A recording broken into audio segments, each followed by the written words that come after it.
आज के समारोह के मुख्य अतिथि एवं केंद्रीय मंत्री श्री भूपेंद्र यादव जी, संगठन के बहुत बड़े नेता आचार्य इंद्रेश जी, उपस्थित महानुभाव, आप सबका भारत 24 के इस कॉन्क्लेव में हार्दिक स्वागत है। इंद्रेश जी, आज के मुख्य अतिथि के बारे में आप तो स्वयं जानते हैं, राजस्थान से ही, लेकिन दो शब्द मैं कहना चाहूँगा कि इनका पग फेरा जो है ना बहुत अच्छा होता है भूपेंद्र जी का। ये जहाँ भी जाते हैं पार्टी चुनाव जीत जाती है, हारा हुआ चुनाव जीत जाती है। उड़ीसा गए तो 27 साल में पहली बार भाजपा सरकार बनवा के दिल्ली लौटे। पहले राजस्थान आए, वसुंधरा जी के टाइम में सरकार बनवा के आए। गुजरात गए, सरकार बनवा के आए। मध्य प्रदेश गए, सरकार बनवा के आए। 2019 में महाराष्ट्र में गए, 105 सीटें लाके शानदार परफॉर्मेंस रही। तो फिर वही चुनौती महाराष्ट्र की भी इस बार प्रधानमंत्री जी ने, अमित शाह ने इन्हीं को सौंपी है। तो महाराष्ट्र की चुनौती लेके ये जा रहे हैं। हमारी शुभकामनाएं इनके साथ हैं। और जहाँ तक इनके मंत्री कार्यकाल का प्रश्न है, इनके पास वो मंत्रालय है जहाँ एक महिला मंत्री हुआ करती थी यूपीए में, जिनके पास कहते थे कि इतनी फाइलें इतने इतने दिन से पेंडिंग हैं। वो सारी फाइलें क्लियर हैं आज सरकार में जिन मंत्रालयों में 24 घंटे में फाइल का डिस्पोजल होता है, उसमें एक बड़ा मंत्रालय वन एवं पर्यावरण मंत्रालय है जो मंत्री जी के पास है जो है। तो कुल मिला क्या है, ये बहुत रेयर कॉम्बिनेशन है इंद्रेश जी कि आप संगठनकर्ता भी अच्छे हैं और गवर्नेंस भी आपकी अच्छी है। तो चुनाव प्रभारी भी अच्छे हैं, एक मंत्री भी अच्छे हैं। ये जो रेयर कॉम्बिनेशन है, ये भाग्यशाली लोगों को मिलता है नरेंद्र मोदी सरकार में, अमित शाह के दरबार में कहिए जो है। तो वो जो भाग्यशाली, तो हम भी ये चाह रहे थे, एक साल से कोशिश कर रहे थे हमारे यहाँ इनका पग फेरा हो, तो हमारा चैनल भी आगे बढ़े, सक्सेस हो। तो आज आए हैं, हम इनका स्वागत करते हैं इस आशा के साथ कि हम सब मिलकर आगे बढ़ेंगे। Thank you so much. Thank you.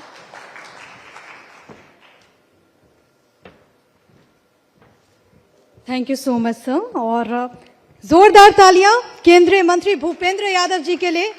BJP के मिस्टर भरोसेमंद, लकी मैन के तौर पर भी इनकी पहचान है। और इस सत्र के संचालन के लिए मैं बुलाना चाहूंगी भारत 24 की पॉलिटिकल एडिटर अदिति नागर को। एक बार जोरदार तालियां। किस तरीके से लगातार सरकार आगे बढ़ रही है और एक अहम जिम्मेदारी है भूपेंद्र यादव जी के पास, कैसे वो इसका निर्वहन कर रहे हैं, ये तमाम सवाल ये मंच पूछेगा। अदिति जी, ओवर टू यू। सर नमस्कार, आपका बहुत बहुत स्वागत है। Thank you so much sir. और जोरदार तालियां केंद्रीय मंत्री भूपेंद्र यादव जी के लिए।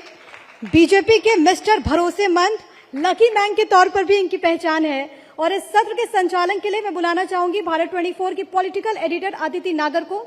एक बार जोरदार तालियां। किस तरीके से लगातार सरकार आगे बढ़ रही है और एक अहम जिम्मेदारी है भूपेंद्र यादव जी के पास, कैसे वो इसका निर्वहन कर रहे हैं, ये तमाम सवाल ये मंच पूछेगा। अदिति जी, ओवर टू यू। सर नमस्कार, आपका बहुत बहुत स्वागत है। आज जो शख्सियत हमारे साथ मौजूद हैं, उनको परफॉर्मर कहा जाता है। उनको डिलीवरी देने वाले व्यक्ति, नेता की तरह देखा जाता है। और खासतौर पे चाहे सत्ता हो चाहे संगठन, दोनों का ही विश्वास उनको हासिल है उनके काम और उनकी डिलीवरी की वजह से। और सबसे महत्वपूर्ण बात यह है कि 2013 का राजस्थान का चुनाव हो, 14 का झारखंड का चुनाव हो, इसके अलावा 17 का उत्तर प्रदेश गुजरात का चुनाव हो, 23 का मध्य प्रदेश हो और 24 का उड़ीसा, हर एक जगह जो पासा पलटा है आपने। अच्छा सर, आपके मध्य प्रदेश और उड़ीसा में चुनाव जितवाने के बाद एक कहावत हो गई है, मध्य प्रदेश में चुनाव जिताया और मोहन नाम के मुख्यमंत्री बने, उड़ीसा में चुनाव जितवाया और मोहन नाम के मुख्यमंत्री बने।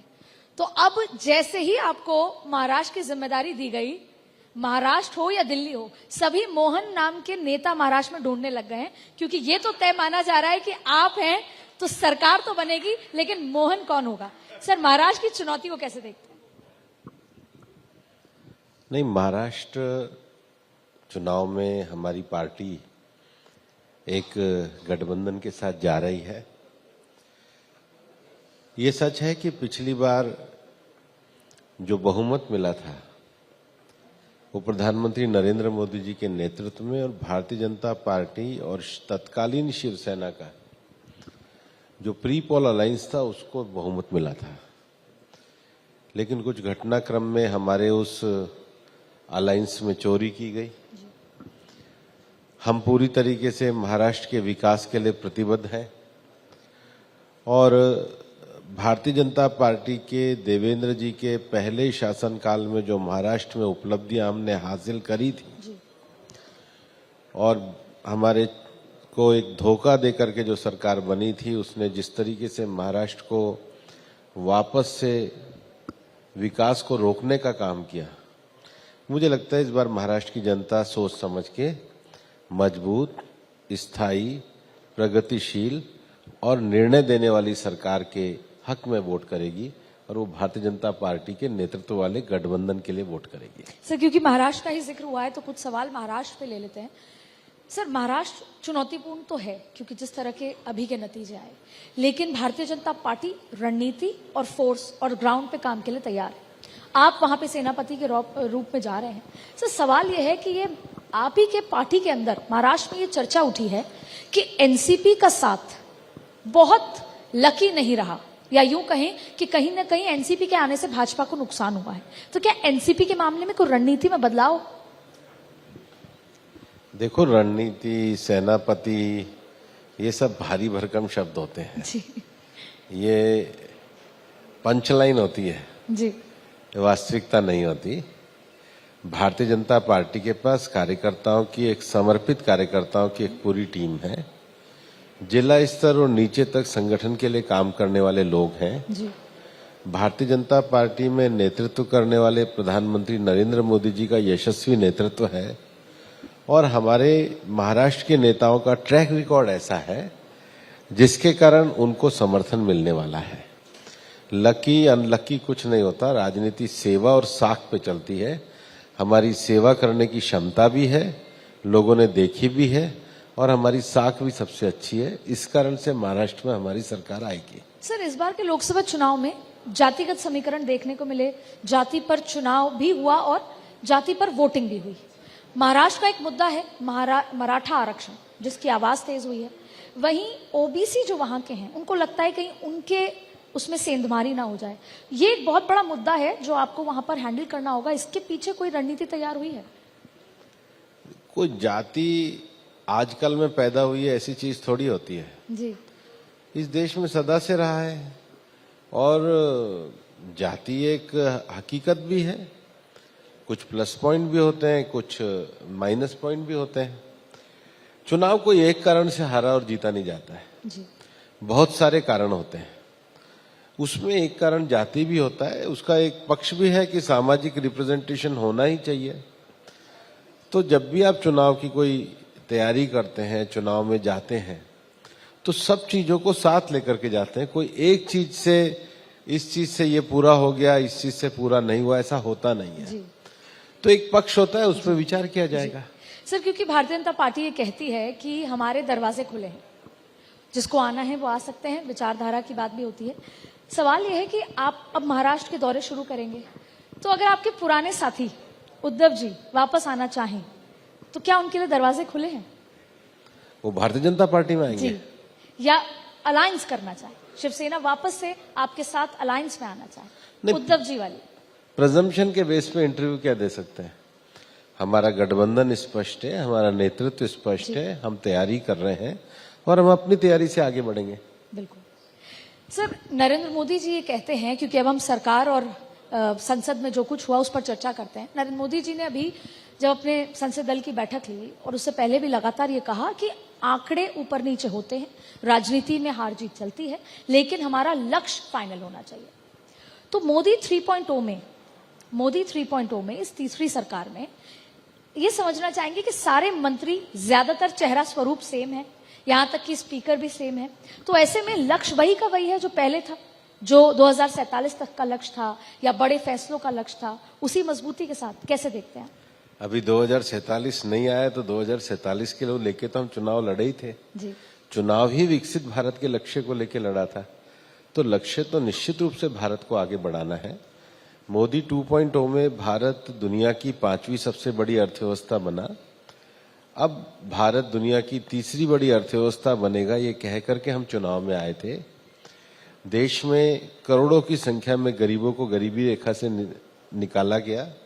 लोगों को मूलभूत सुविधाएं पहुंचाकर गरीबी रेखा को समाप्त करेंगे और ग्रामीण और शहरी भारत, पूर्वी और पश्चिमी भारत, उस उत्तरी और दक्षिणी भारत, तो पूरे भारत में एक ऐसा विकास करेंगे जो अपनी विरासत पे गर्व करता हुआ दुनिया का नेतृत्व कर सके, और उसके लिए हम लोग काम कर रहे हैं। सर, आपसे एक रणनीति समझना चाहते हैं यहाँ पे कि सब कुछ लगभग वैसा का वैसा, ये 80% कैबिनेट के चेहरे, मंत्रियों के चेहरे, ये क्यों? इसके पीछे की वजह क्या है? अक्सर ऐसा देखने को नहीं मिलता, क्योंकि भारतीय जनता पार्टी नएपन में या नए लोगों को मौका देने पे विश्वास रखती है।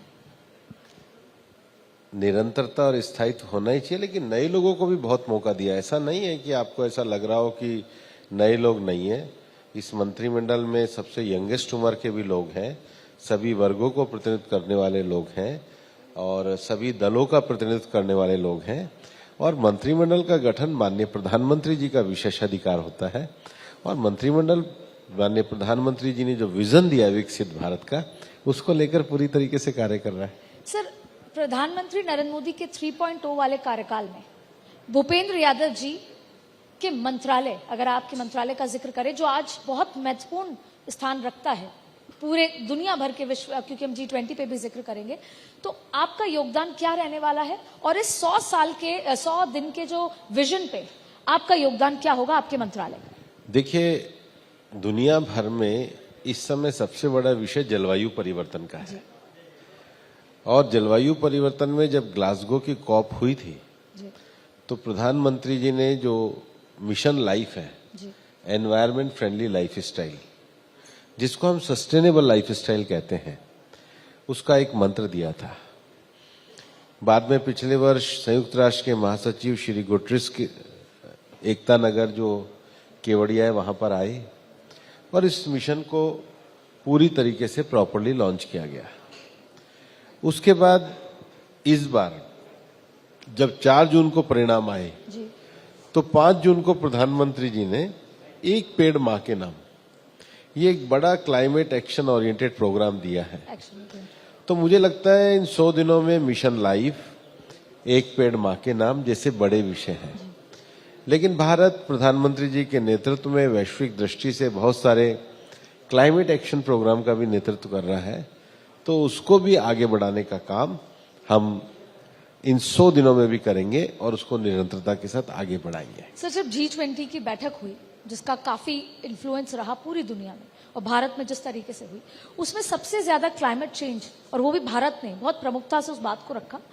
अब ब्राजील में होगी अगली बैठक, तो उस लिहाज से क्लाइमेट चेंज का जिक्र हुआ, एनवायरमेंट की बात हुई, तो भारत अब अगला उसको आगे किस स्टेप पर ले जाएगा? क्योंकि उसमें आपका भी रोल होगा। G20 पूरी दुनिया को क्या G20 डायरेक्शन? में हम लोगों ने न्यू दिल्ली डिक्लेरेशन की करा था।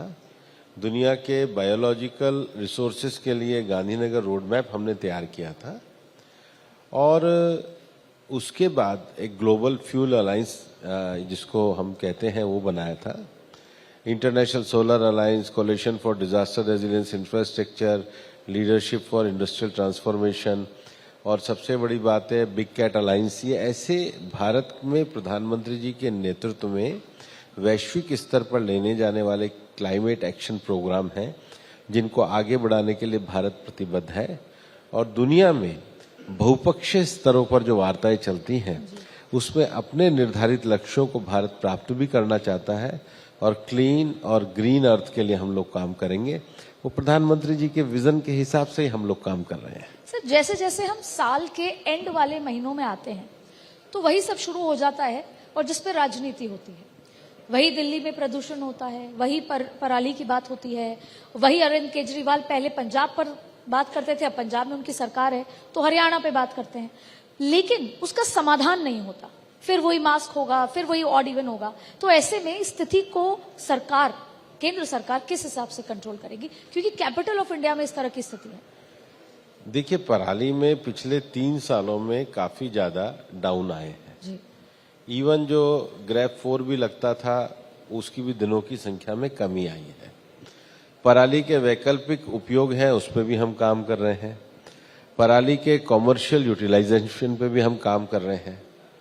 और एयर पोल्यूशन को लेकर के national clean air mission programme भी चल रहा है और उसमें वेस्ट मैनेजमेंट का विषय है, धूल के मैनेजमेंट का विषय है, अभी पेड़ लगाने का विषय है और पराली के मैनेजमेंट का विषय है, व्हीकल पोल्यूशन का विषय है।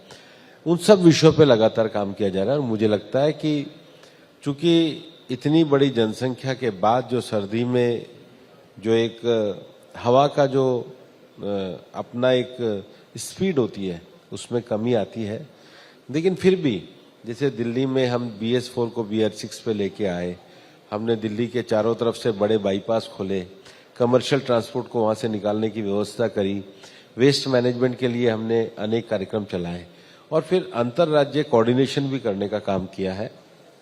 इसके लिए एक कमीशन की भी स्थापना की गई और लगभग अब अगले महीने से हम लोग ये ज्यादा बेटर कोऑर्डिनेशन हो इसको लेकर के काम करेंगे, पर वहीं नहीं रहेंगे, कुछ वहीं तो अंदर है।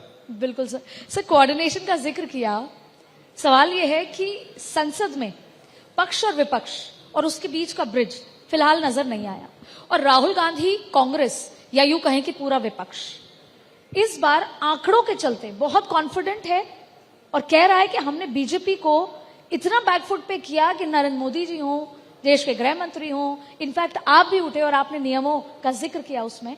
ऐसे में विपक्ष संतुष्ट है कि हमने पहले सत्र में बैकफुट पे कर दिया। क्या बैकफुट पे कर दिया?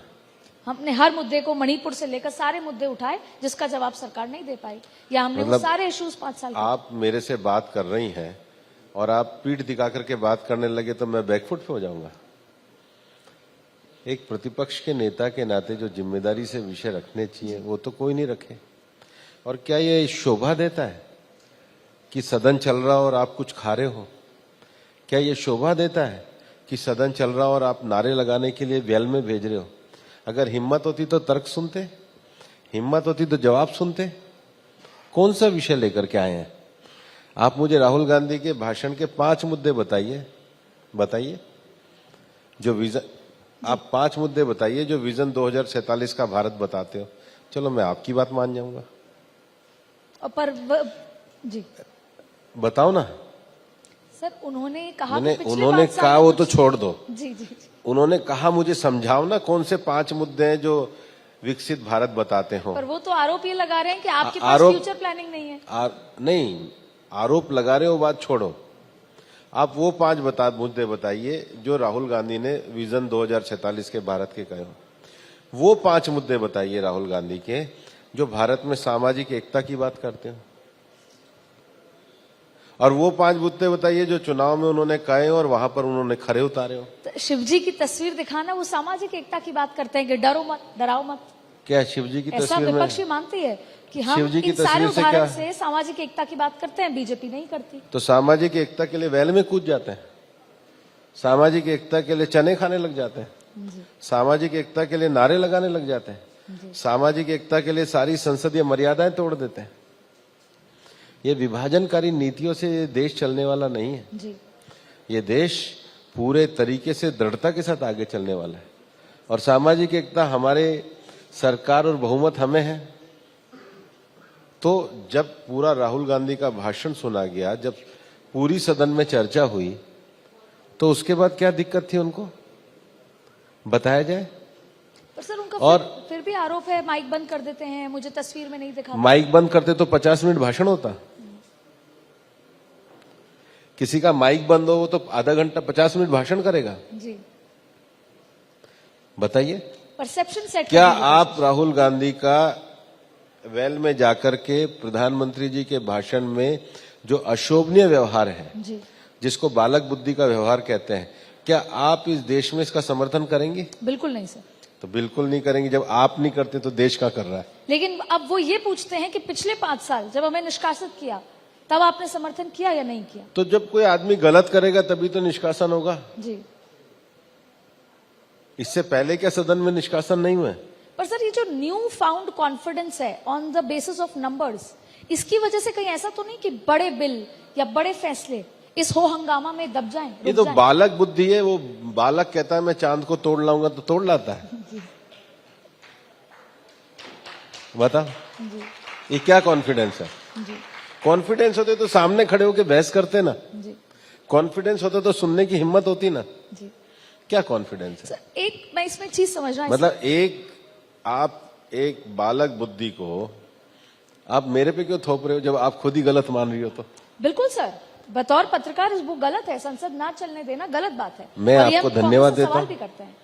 तो सवाल ये है कि वो कहते हैं कि पिछले 5 साल जो हमारे साथ हुआ, ये उसका रिएक्शन। तो रिएक्शन में क्या करने लग जाएंगे? जी। गाली देने लग जाएंगे। जी यही तो बालक बुद्धि होती है। बिल्कुल। मैच्योर आदमी बहस करता है, मैच्योर आदमी डिबेट करता है। अटल जी की डिबेट पढ़िए, हमारे तो विरोध में थे कम्युनिस्ट के लोग, उनकी डिबेट पढ़िए। क्या डिबेट पढ़ी जाएगी आप बताइए? तो भारत की संसदीय परंपरा को ज्ञान से, बुद्धि से, तर्क से, संवाद से, विमर्श से इस संसदीय परंपरा को चलाया गया है। इस संसदीय परंपरा को ऐसे नहीं चलाया जैसे बालक बुद्धि की तरह चला रहे हैं। जी। यहां पर तर्क रखे जाते, यहां पे सरकार के बारे में बताया जाते, ये बताते कि इतने यूनिकॉर्न नहीं बने, ये बताते इतने एयरपोर्ट नहीं बने, ये बताते इतने हाईवे नहीं बने, ये बताते इतने मेडिकल कॉलेज नहीं खुले, ये बताते इतने आईआईटी नहीं खुले। राष्ट्रपति जी के अभिभाषण में तो 10 साल के भारत की तस्वीर को सबके सामने रखा था। बिल्कुल। तो इन्होंने तो कुछ भी नहीं बताया। तो जब तर्क की बात ना करना हो तो कोई सी भी बात कर लो, धर्म प्रवचन कुछ भी दे दो। हाथरस में बाबा देते थे और तो कोई कौन रोक रहा है? पर भाई आप विपक्ष के नेता थे, हमने 10 साल का लेखा जोखा रखा, आप बताते, आप तर्क करते, आप बताते कैसे गलत है। तो आपने तो मुद्दों की बात नहीं करी। और जब बात सुनने की आई तो आपने वेल में लोगों को भेज दिया और खुद कुछ खाने लग गए। टीवी पे आ रहा है। बिल्कुल सर, क्योंकि सदन की पहली परंपरा होती है कि सभापति की ओर पीठ करके खड़े नहीं होते। बिल्कुल। तो नियम दिखाना गलत था, बुरा सही था? सही, बिल्कुल। सदन की दूसरी परंपरा होती है कि सदन में बैठ के कुछ खाया चबाया नहीं जाता। एब्सोल्युटली। है या गलत है? बिल्कुल। सदन की तीसरी परंपरा है कि जब भी कोई बड़े नेता बोल रहे होते हैं तो वेल में नहीं जाया जाता है, नारे नहीं लगाए जाते हैं। ये है या नहीं है? बिल्कुल है। तो ये कौन सी बात को माना? सर इनफैक्ट सदन में एक और परंपरा है कि जब सदन के लीडर को आप नाम से नहीं बुलाते, आप माननीय प्रधानमंत्री जी कह के कहेंगे, लेकिन लगातार नरेंद्र मोदी करके संबोधन हुआ। आप बहुत ज्यादा समझदार है राहुल गांधी से। आप इतना जानती है, ये मुझे अच्छा लगा। सर लेकिन उनको समझाओ आप। सर आपसे सवाल ये है कि एक और अडवाणी जी भी कहा करते थे, जिसका जिक्र प्रधानमंत्री जी भी करते हैं, कि जो पार्लियामेंट्री अफेयर जो मिनिस्टर हैं उनको विपक्ष की तरफ बैठना चाहिए, उनको विपक्ष जैसा या उनके दोस्त बन के रहना चाहिए, जिससे कि विपक्ष को ये लगे कि हमारी कोई बात है तो वो सरकार तक पहुंच सके। लेकिन आपको नहीं लगता कि कहीं ना कहीं संसदीय कार्य मंत्री के उस कार्य या उस तरीके में, उस योजना में कुछ कमी है? विपक्ष अगर अपनी कोई बात रखना चाहे, अगर उस दिन बॉन्ड स्ट्रांग होता तो शायद प्रधानमंत्री जी के भाषण के दौरान उनको कहा जा सकता था कि आप चुप रहिए, सुनिए, आपको मौका दिया जाएगा, या स्पीकर की तरफ से कहीं ना कहीं कोई ब्रिज में कमी हो, ऐसा आपको लगा? अब मैं आपको समझा दूं, जब हाउस चलता है तो बिजनेस एडवाइजरी कमेटी की मीटिंग होती है। जी जी। बिजनेस एडवाइजरी कमेटी में हर पार्टी को समय अलॉट किया जाता है। जी। तो इनकी पार्टी को भी समय अलॉट किया। जी। तो पार्टी के सांसदों को समय कौन देगा? पार्टी का चीफ व्हिप देगा। 2 मणिपुर के सांसद थे, इन्होंने अपने एक को टाइम दिया, उतना टाइम स्पीकर ने बुलवा दिया। अब टाइम के अतिरिक्त टाइम हो तो ये तो इसमें वो भी क्या करेगा? स्पीकर भी और पार्लियामेंट्री अफेयर मिनिस्टर, राइट? हाँ। तो आप समझाओ, कभी कोशिश करो। बिल्कुल सर, हम उम्मीद करते हैं कि अब जब दोबारा सत्र शुरू हो बजट जैसे महत्वपूर्ण, तो बेहतर तरीके से चले, जैसे हम भी अपना काम कर पाए। नहीं, आपको ऐसा उम्मीद भी करिए, ऊपर वाले से प्रार्थना भी करिए कि शिव जी प्रदर्शन की वस्तु ना हो, जीवन में धारण करने की वस्तु हो। जी। अहिंसा का अर्थ केवल भाषण नहीं होता है। अहिंसा का अर्थ होता है कि दूसरे के द्वारा दिए गए विषय को धैर्य के साथ सुनना। हिंसा केवल शारीरिक नहीं होती, मानसिक भी होती है। मानसिक हिंसा वही नहीं करते जिनकी स्थिर बुद्धि होती है। स्थिर बुद्धि मिले, ऐसी प्रार्थना करो। बिल्कुल सर। सर एक लेकिन आपसे पूछे, जैसे कई बार एक खटाई आ जाती है खाने में, हम भोजन करते हैं, बहुत अच्छा भोजन हो, तो बार बार चाहे अखिलेश यादव हो चाहे राहुल गांधी हो, वो अपने बीच में अयोध्या के सांसद को बिठाते हैं, कोई भी मुद्दा होता है उनको खड़ा करवा देते हैं या उनका जिक्र करते हैं। तो अयोध्या की हार कोई खटाई की तरह काम कर रही है? हमें कोई दिक्कत नहीं, किसी को बैठाओ किसी को खड़ा करो, जी। पर संसद को चलने दो। बिल्कुल सर। सर अब क्योंकि आपसे बात कर रहे हैं तो एक बार आपके इलाके का जिक्र कर लेते हैं, राजस्थान का जिक्र कर लेते हैं, और आज तो बहुत महत्वपूर्ण घटना हुई है तो उसका भी जिक्र करेंगे। लेकिन सबसे इंपॉर्टेंट बात है कि आपके इलाके में, अलवर में, पहली बार ऐसा हुआ और आपने एक अलग रणनीति में खुद जीते। आपके सामने एक यादव उम्मीदवार कांग्रेस ने उतारा, लेकिन उसके बावजूद आपने कहा मैं 36 कौम का नेता हूं, और ये शायद पहली बार हुआ कि यादव कांग्रेस के नेता उतरने के बावजूद भी भाजपा जीती है। इसके पीछे की रणनीति समझेंगे? नहीं, मैं हमेशा कहता हूं मैं 36 बिरादरी का नेता हूं, और अलवर की जनता ने जो प्यार सम्मान मुझे दिया है, मैं अलवर की जनता को हृदय से धन्यवाद करता हूं। और मैं ये भी कहना चाहता हूं कि अब मैं अलवर के सारे 20 लाख मतदाताओं का सांसद हूं और मैं सबके विकास के लिए काम कर रहा हूं। क्योंकि आपके मंत्रालय से जुड़े हुए बहुत सारी चीजें, जैसे कि अगर बात करें तो सरिस्का आपके लोकसभा में आता है, वहां पर बाघों की संख्या भी कम है, 43 के आसपास। उस सब के कार्य में किस तरीके से आपके मंत्रालय का योगदान होगा और उसका विजन क्या है सर? देखिए, मैंने अलवर में पहले ही कहा है कि मैं पहले दिन से अलवर में विकास के लिए काम करूंगा, और उसके बाद मैंने अलवर में समीक्षा बैठक करी। सबसे पहले पानी के लिए बैठक करी जी। आज मैं माननीय मुख्यमंत्री जी को मिलने भी जा रहा हूं।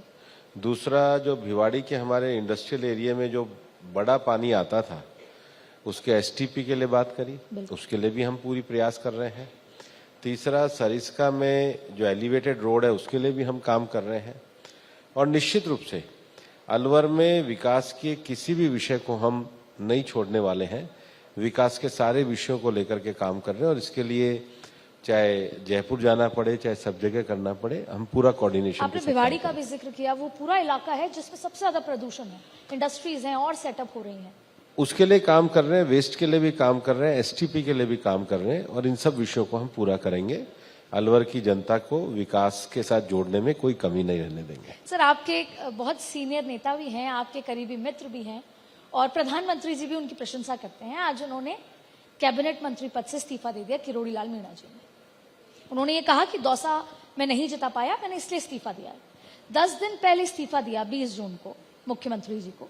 कल उन्होंने फोन पे बात की बीएल संतोष साहब से, 5 बजे का टाइम था, नहीं मिल पाया। इस्तीफे के बाद विपक्ष आक्रामक हो गया, उसने 3 मुद्दे उठाए। पहला कि इतने बड़े मंत्री भी असंतुष्ट हैं और ब्यूरोक्रेसी ड्रिवन सरकार है, और इस सरकार में मुख्यमंत्री अब इस्तीफा दे दें, सरकार भंग हो जाए। इस पूरे मसले को कहीं ना कहीं विपक्ष को बैठे बिठाए मुद्दा दे दिया। बजट सत्र है, ऐसे में हंगामा वहां पर भी होगा। उचित स्तर पे बात की जा रही है, सभी समस्याओं का समाधान निकलता है। कोई समस्या ऐसी नहीं होती जिसका समाधान नहीं होता है, तो समाधान कर देंगे। सर, लेकिन नाराज तो वो बहुत दिन से चल रहे थे, कोई नाराजगी का वजह आप क्या समझते हैं? क्योंकि बड़े सीनियर आदमी हैं। समस्याओं का सबका समाधान करेंगे।